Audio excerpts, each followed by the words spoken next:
I have a favorite child, and I have known it since she was 3 years old. And I am 78 years old, and the knowing of it, and the living with it, and the failing to fully correct for it across the entirety of my children's lives is the thing I am most ashamed of, and the thing I am most in need of telling honestly, before I run out of the time that the honesty requires. My name is Philip. I'm 78 years old, and my youngest child is my favorite. And what I want to tell you is not the confession of it, though the confession is part of what this is, but the honest account of what the inequality of love that I never chose and never fully accepted has cost the 3 people who are subject to it and the 1 person who is doing the failing. I need to begin by saying something about the nature of what I am describing, because the word favorite, in the context of a parent's relationship with multiple children, is a word that covers a range of things from the minor and correctable preference for a particular child in a particular season of that child's development to the sustained and structural inequality of love that I am describing. And the distinction matters because the minor and correctable preference is so common as to be nearly universal and is not what I am accounting, and the sustained and structural inequality is rarer and more serious and deserves the honest account rather than the comfortable management into the minor and correctable form. What I am describing is the sustained and structural form. The preference for my youngest daughter, Claire, was not the preference of a particular season, was not the preference of the parent who finds one child easier to be with in the early years, and then finds the balance shifting as the children develop into different people, was the consistent and persistent and largely stable preference of a man who found in one of his 3 children a quality of connection and a quality of recognition that the other 2 did not produce in the same measure, and who failed, across 30 years of their childhoods and adult lives, to fully compensate for the preference in the way that the other 2 deserved. I want to tell you about my 3 children, not with the false equality of a father who has decided that the telling requires him to present them as interchangeable, because the interchangeable presentation would be its own form of the dishonesty I am trying to move away from, but with the honest and specific account of who each of them is, and what the relationship with each of them has been, and what the inequality has looked like from my side of it, because the from my side is the only side I can speak to honestly, and the from their sides is something I will address separately, and with the honesty that the addressing requires. My oldest is a son named Gregory, who is 53 years old. Gregory was born in 1971, when I was 26, and he was the first, which means he received from me the specific and sometimes clumsy form of parental love that the first child receives from a young father who has not yet learned what he is doing and who is, in the early years of the fathering, producing something that is genuine and is imperfect in ways he does not yet understand. Gregory was a serious child, a boy who internalized things rather than expressed them, who was competent and self-sufficient, and who required from me a quality of patient and persistent engagement that my own formation had not prepared me well for, and the requiring and the not being well prepared produced, across the early years, a relationship that was genuinely loving and that had, in its texture,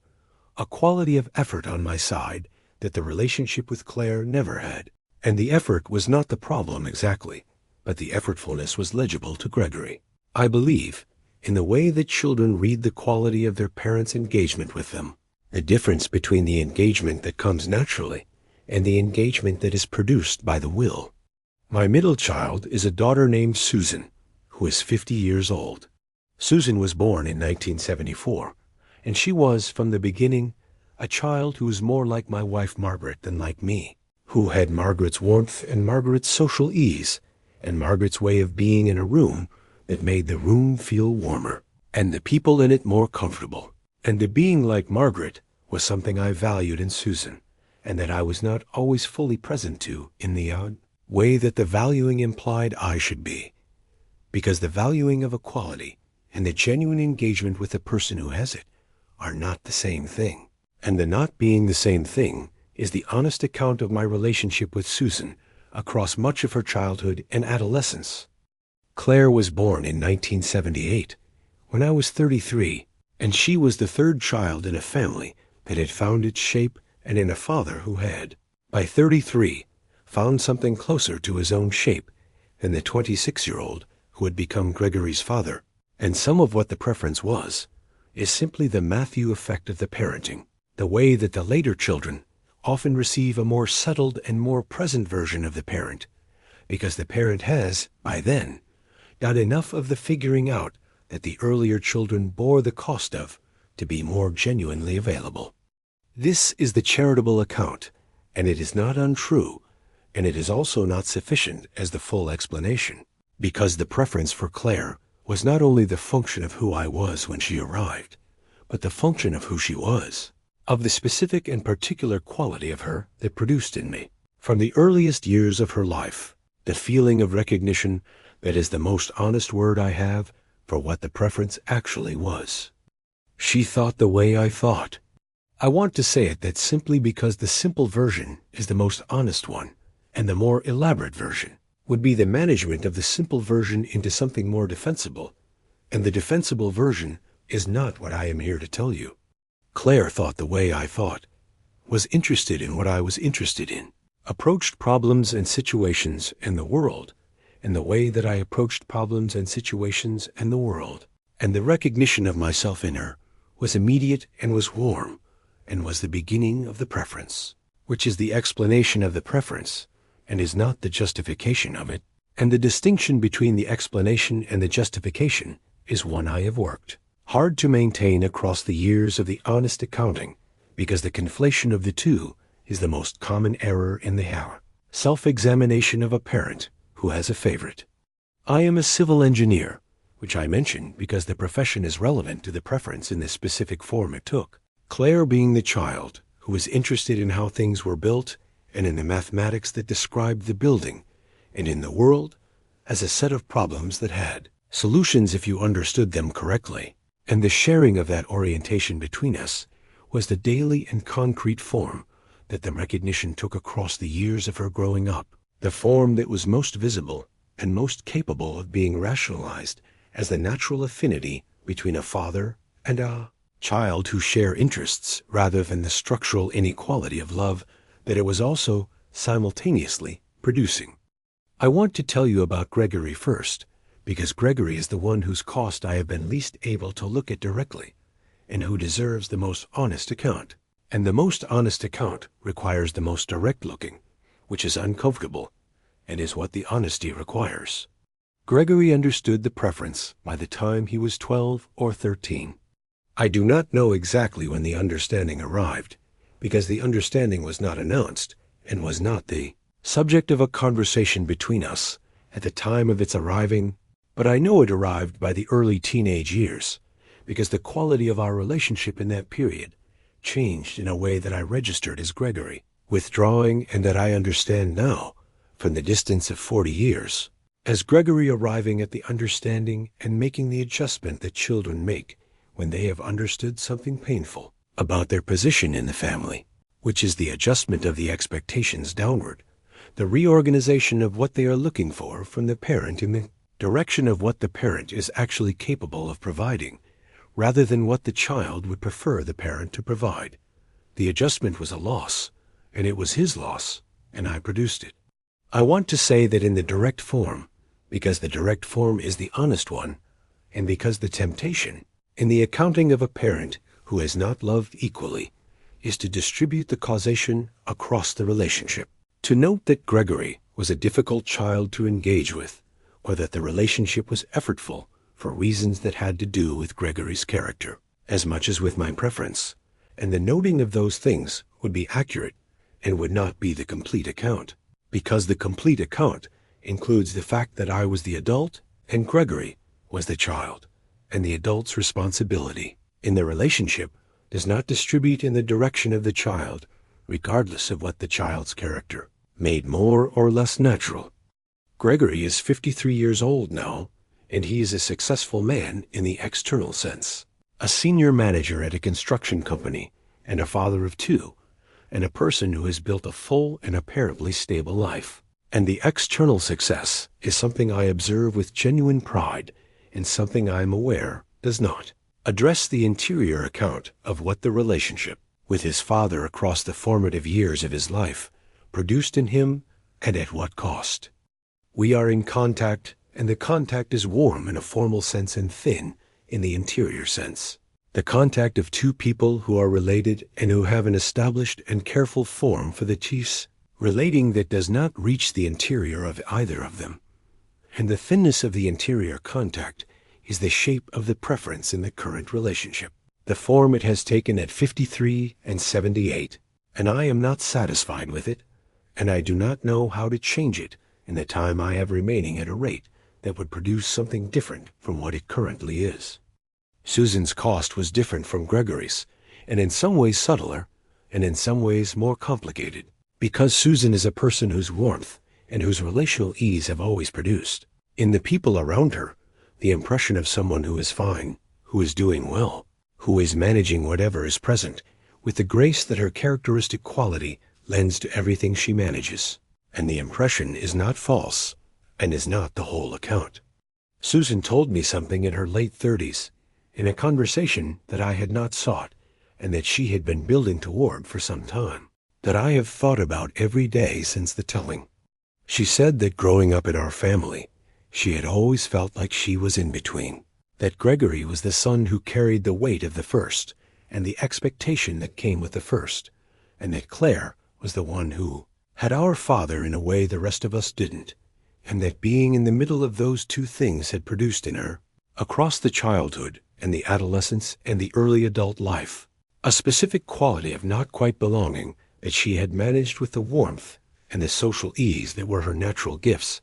and that the managing had cost her in ways she was still, in her late 30s, understanding the not quite belonging. I have sat with that phrase for 15 years since she said it, and the sitting has produced more honest self-examination than almost anything else in the late accounting of the fathering, because the not quite belonging she was describing was not the not belonging of a child who was unloved. She was loved, but the not quite belonging of a child who could see, clearly and from within the family, the specific quality of connection that existed between her father and her youngest sister, and who understood that she did not have access to that quality, and who spent her childhood and some of her adult life in the presence of the things she could see and could not enter. And the presence of it is its own cost, different from Gregory's cost, and equally real. I want to tell you about Claire, because the honest account of the preference requires the honest account of what the preference was like from the inside of the being preferred, and because I think the being preferred is less straightforwardly good than the outside of it implies. Claire is 46 years old, and she is the child I have been most present with across the entirety of the relationship, the child whose adult life I have been most engaged with and most genuinely interested in and most available to in the full and natural way that the engagement with Gregory required the effort to produce. And the being most present and most engaged is not something I am revising or diminishing, is the honest account of the relationship, and is a genuine good that Claire has had and that Gregory and Susan have not had in the same form. But Claire has also carried something that I did not fully understand until she told me in her early 40s, that the awareness of being the preferred child had been present for her since she was old enough to understand the family dynamics, and that the awareness had not been only comfortable, had been accompanied by a quality of guilt and a quality of responsibility that the preference had installed in her relationship with her siblings, and with me that had complicated the being preferred in ways I had not seen from my side of it. She said she had felt, across the childhood and adolescence, that the quality of our relationship put her in an impossible position with Gregory and Susan, that the closeness between us was visible to them, and that the visibility produced in her a feeling of complicity in something she had not chosen and could not undo, and that the complicity had made it difficult to be fully in the sibling relationships without the shadow of the preference following her into them, and that she had managed this by being particularly careful with Gregory and Susan in the way of someone who is compensating for an advantage she did not ask for, and the compensating was exhausting and was something she had been doing since she was roughly 11 years old and had understood what the family dynamic was. I had not seen any of this. I want to say that clearly, because the not seeing is the honest account. Because from my side of the preference, Claire was the child with whom the relationship was natural and warm and easy. And the ease of it was the thing the preference produced on my side, and what the preference was producing on her side. The guilt and the responsibility and the compensating was entirely invisible to me because I was not looking for it, was not looking for the costs of the preference on the side of the preferred, because the costs I was aware of were the costs to Gregory and Susan, and the cost to the preferred seemed, from the outside of being it, to be none. The costs to Claire were real and were my doing as surely as the costs to Gregory and Susan were my doing, which is the thing I understand at 78 that I did not understand at 48. And the understanding has required the specific and painful adjustment of the self-image that most of the honest parental accountings require, the adjustment from the self-image of the father who loved differently but loved all three, and who tried to compensate for the difference, to the more accurate self-image of the father who loved differently and who produced costs in all three children, that the trying to compensate did not prevent. I want to tell you about the conversation with Gregory, because there has been one conversation of substance about the preference between us, and it happened 3 years ago, when I was 75 and Gregory was 50. And the conversation is the closest thing I have to the direct accounting between us that the full honest account requires. I asked him to have lunch with me, just the two of us, which was unusual in the family's pattern of gatherings, and which Gregory understood, in the agreeing to it, as the occasion for something that the usual gatherings did not permit. I told him what I am telling you, in the form that I could find for the telling at 75, which was not as complete or as practiced as this telling, but was direct enough and honest enough to constitute the genuine accounting. And I told him that the preference had been real, and that I knew he had known it, and that the knowing of it had produced in our relationship something that was less than what he had deserved, and that I was sorry for the less than in the specific and unelaborated form that does not make the sorriness a burden on the person receiving it. He was quiet for a long time. Gregory's quietness is the form his interior takes when the interior is most fully engaged, and I sat in the quiet and did not fill it, which was one of the better things I have done in our relationship across 50 years, the sitting in his quiet rather than the filling of it that my own discomfort has produced too many times. Then he said he had wondered for years whether I would ever say it. Not whether it was true, he had known it was true, but whether the saying of it was something I was capable of. And the wondering had been its own form of the carrying of a truth about his family that was not confirmed from my side for 50 years. And the confirmation in the lunch was worth something he could not fully articulate, and that he wanted me to know was real. We did not resolve anything in the lunch, in the sense of arriving at the fully repaired relationship that the accounting seemed to point toward as the appropriate outcome, because the fully repaired relationship is not the available outcome at 50 and 75, with 50 years of the preference between us, and the pretending that it is the available outcome would be the romantic version of the accounting rather than the honest one. What we arrived at was something more modest and more genuine, which was the acknowledgment between us of the thing that had been true and unacknowledged, and the acknowledgment changed the quality of the contact between us in a way that the contact in the 3 years since has confirmed, has made it slightly less formal and slightly less careful and slightly more interior. And the slightly is not the fully repaired, but it is real, and it is more than what was there before the lunch. I have not had the equivalent conversation with Susan. This is a fact I include because the not having is part of the honest account, and because the not having reveals something about the preference in its continuing form, which is that the conversation with Gregory was a version of the direct and effortful engagement that the relationship with Gregory has always required the effort for, and the conversation with Susan requires a different form of the effort,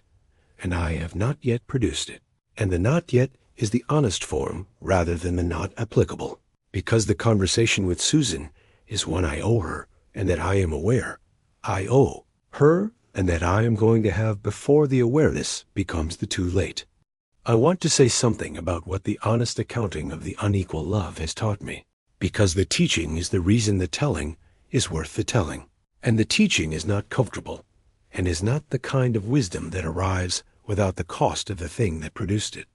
The first thing the accounting has taught me is that the love you did not choose is not the same as the love you did not produce. I did not choose to love Claire more naturally than I loved Gregory and Susan. Did not decide in 1978, when she was born, that she would be the preferred child. Did not make a deliberate choice to organize the family around the preference that the recognition produced. The preference arrived and was real before I had the occasion to make any choice about it, and the arriving without the choosing is the honest account of how the preference came to be. But the producing of the preference's effects in the family, across 30 years of the children's lives, was a choice, or more accurately, a series of choices. The choices of how to respond to the natural ease of the Claire relationship, and the natural effort of the Gregory relationship, and the natural middle space of the Susan relationship. And the choosing was mine, and the producing of the effects was mine, and the not choosing and the producing the effects are not the same thing, and the confusing of them is the error that the most honest accounting of the unequal love most needs to avoid. The second thing the accounting has taught me is that the correction of the preference, which I attempted across 30 years in the ways that I attempted it, is less effective than the acknowledgement of the preference as the more direct form of the honoring of the children who are on the lesser side of it. I spent decades trying to compensate for the preference by being more present with Gregory and Susan, by attending more carefully to their lives and their needs, and the relationship in the form that each of them required. And the compensating was real and produced some genuine goods, and was not the equivalent of the honest acknowledgement that the preference existed and that they deserved to know that I knew it. The acknowledgement is harder than the compensating, and it is the more honest form, and it is the more honoring form. And the lunch with Gregory 3 years ago was the closest I have come to providing it in the form it deserves. And the Susan conversation that I have not yet had is the form of it that I still owe. The third thing the accounting has taught me is about the love itself, about what the preference reveals about the nature of parental love when the parental love is examined honestly rather than maintained in the idealized form that the culture offers as the standard. The culture offers a standard of parental love that is equal and unconditional, and that does not recognize the reality that parents are people and that people connect with other people with varying degrees of natural ease and recognition, and that the connection is not fully under the control of the will, that the willing of equal love does not produce equal love, that the production of something that functions like equal love in the daily life of the family requires the honest acknowledgement of the inequality as the first step, and the sustained and effortful compensation for the inequality as the ongoing work, and that the compensation is genuinely effortful and is not the natural form of the love, and is the moral obligation of the parent who is in the position I am in, and the obligation is real, and is not met simply by the willing of the equal love that the culture presents as the standard. I have not met the obligation fully. I want to end with that in the honest form, because the honest form is what the full accounting requires, and because the not meeting fully is the accurate account of 78 years of being a father who had a favorite, and who tried in the ways I tried, and who failed in the ways I have told you, and who is sitting with the full account of the failing at 78 with the specific and serious grief of someone who understands clearly, from the distance of the late accounting, what the children on both sides of the preference deserved, and what they received instead. Gregory deserved a father who was as naturally present with him as I was with Claire, and he received a father who was present with effort, which is a real and genuine form of the love, and is not the same as the natural presence, and produced in him the understanding that he was the effortful child rather than the natural one. And the understanding shaped him in ways I am still learning about at 53 and 78. Susan deserved a father who saw her clearly, rather than in the middle space between the other two, who engaged with the specific quality of who she was with the same interest that the shared orientation with Claire produced so naturally, and she received a father who loved her warmly and was not always fully attending to her in the way the warmth implied, and the not fully attending produced in her the not quite belonging that she named in her late 30s, and that I have been sitting with since the naming. Claire deserved a father who was present with her naturally, which she had, and who had managed the preference in a way that did not install in her the guilt and the responsibility and the compensating that the visibility of the preference produced, which she did not entirely have. And the not entirely having of the managed preference was my failure too, the failure to understand that the preference's effects were not only on the children who are on the lesser side of it, but on the child who is on the greater side as well. I am 78 years old, and I have 3 children whom I love with the genuine and full love of a father who has been paying serious attention to who they are and what they need across the entirety of their lives. And the love is real, and it has been unequal in the form it was most naturally expressed, and I have not fully corrected for the inequality, and I have produced costs in all 3 of them that the love and the correcting did not prevent. And I am telling you this not because the telling resolves anything or repairs anything, or produces the outcome that would make the accounting feel complete, but because the telling is the honest form, and the honest form is the only form worth offering at 78, from the full account of the thing I have been most ashamed of and most in need of saying. If you are a parent with a favorite, I want to say to you what I wish someone had said to me when the children were young and the preference was in its most formative years, which is that the willing of the equal love is not sufficient, and the compensating without the acknowledging is not sufficient, and the acknowledging is hard and is necessary, and is the most direct form of the honoring available to the parent who finds themselves in the position I have been in, and that the children who are on both sides of the preference deserve the acknowledgement, the ones on the lesser side and the one on the greater side, and that the delivering of the acknowledgement in the time when it can still be received and when the relationship has the years remaining to grow into something different from what the preference has produced is the most important thing a parent in this position can do. I have done it imperfectly and partially and later than I should have done it, and I am doing more of it before the end of this year, and the doing of more of it is the most honest thing I have left to offer, and I am offering it from 78 years, and from the full accounting that the years have produced, and the accounting is hard and is mine, and I am not putting it down.